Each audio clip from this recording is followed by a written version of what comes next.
time ago was a war in China. A man called Xiao Yan supported the decision to fight against the powerful state of Qin, one of the 7 states.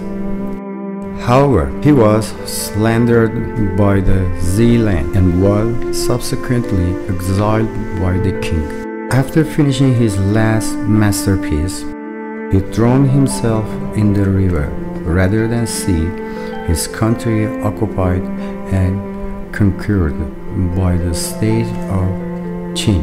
Search for his body by sailing their boats down the river, and other people threw food such as eggs and rice dumpling into the river to attract fish and other animals for not destroying Xi Yan's body. Many people show their respect for this great patriotic poet and hymn every May 5th, the lunar calendar.